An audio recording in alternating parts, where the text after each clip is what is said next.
Алматы технология экономикалық колледжі қазақ тілі сабағы. Сабақтың тақырыбы спорттың адам өміріне пайдасы. Грамматикалық тақырып мәтіндегі сөйлемдердің орын тәртібі. Балалар, ең алдымен сұрақтарға жауап беріп, өз ойларыңызбен бөліссеңіздер. Бірінші сұрақ. Спорт көңіл-күйді көтеріп, өз-өзіңді көңілді сезінуге көмектеседі деген пікірмен келісесіздер ме? Екінші сұрақ. Күйзелісті жоюға әсер ететін қарапайым жаттығулар бар екенін білесіздер ме? Осы сұрақтарды оқып, осыған өз ойларыңызды айтыңыздар.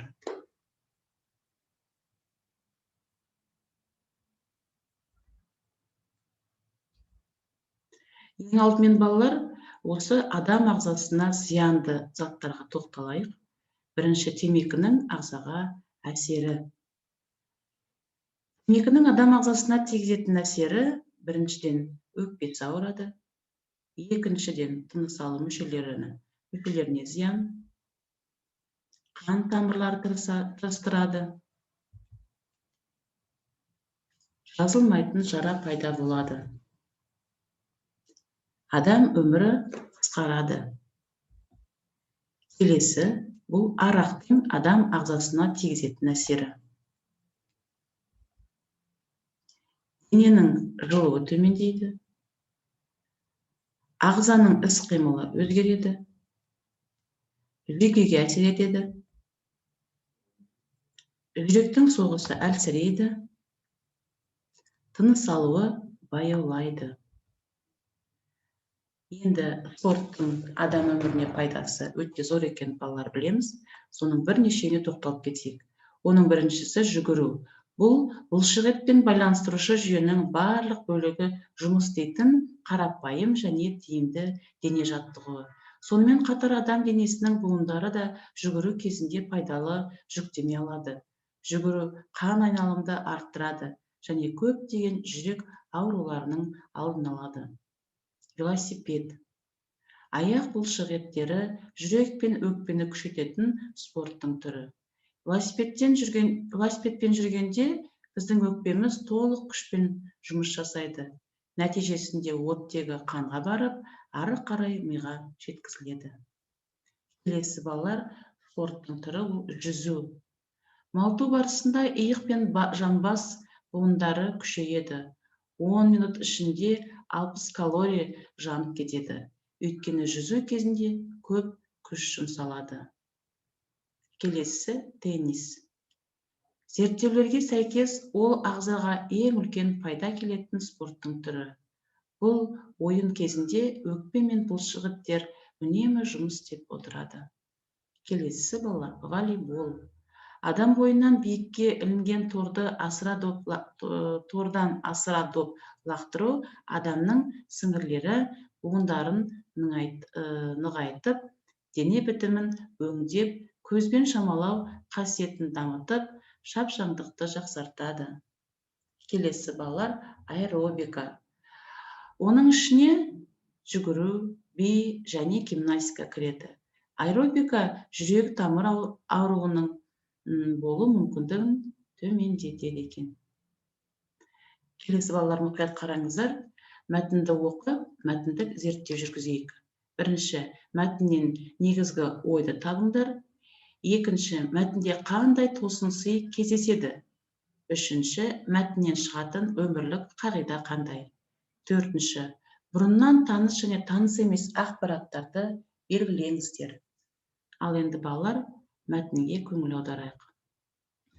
Саламатты өмір салтын ұстанып, түрлі аурудың алдын алуға болатынын білесіз бе? Ауыр күйзеліске ұшыраған Клер есімді аурудың қиындықты қалай жеңгені туралы ғаламтор желісінде жарияланған еді. Ол емдеу курсынан толық өткен соң өзінің өмірін түбегейлі өзгертуге бел буады. Клер өмір бойы дәрінің күшімен жүрген, оған дофамин және серотонин жетіспеді. Өрімдей қыз бұл дерттің алдын алатын басқа амалдарды қарастыра бастады. Бірде әйгілі Гиппократтың күйзеліс жайлы жазбаларын оқиды. Гиппократ депрессиядан құтылу үшін жүзумен айналысуды, күн сайын жүгіруді, жалпы спортпен шұғылдануды әдетке айландыру керектігін жазған. Спорт көңіл күйді көтеріп, өзіңді көңілді жүруге көмектеседі. Өйткені жаттығу барысында эндорфин гормоны көптеп бөлінеді. Оны бақыт гормоны деп те атайды. Ол адам жанын тыныштандырып, рахаттандырады. Жүгіру мен жүзу де өте пайдалы. Спортпен шұғылданатын адамдар өзінің денесін жақсы көре бастайды. Денсаулығына мән береді.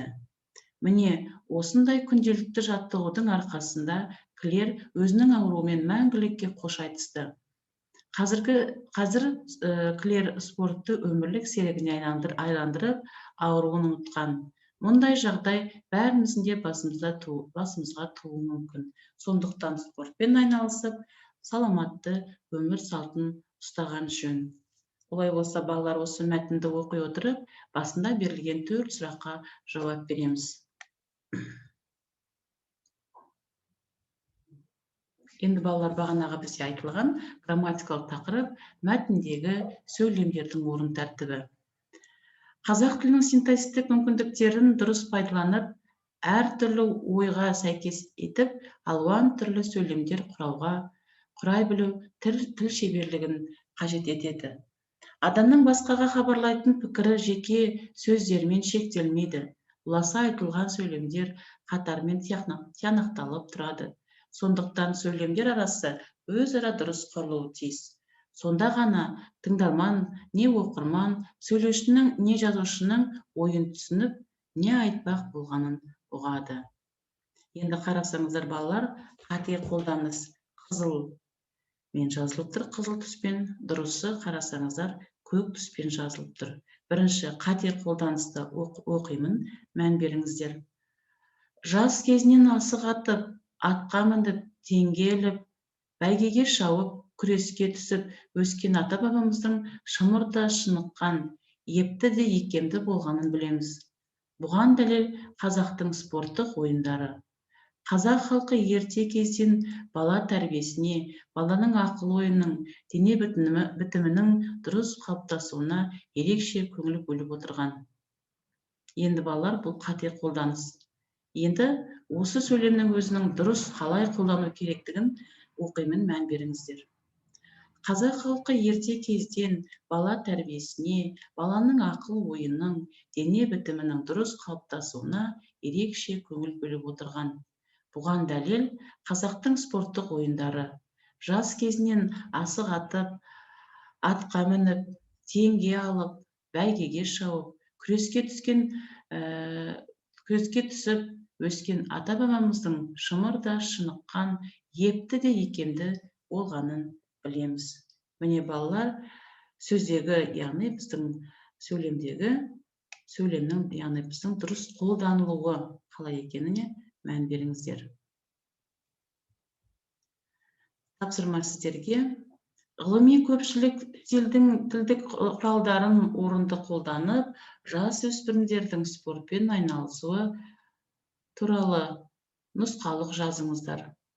Келесі, дендерің сау болу үшін күнделікті спортпен шұғылдану міндетті ме?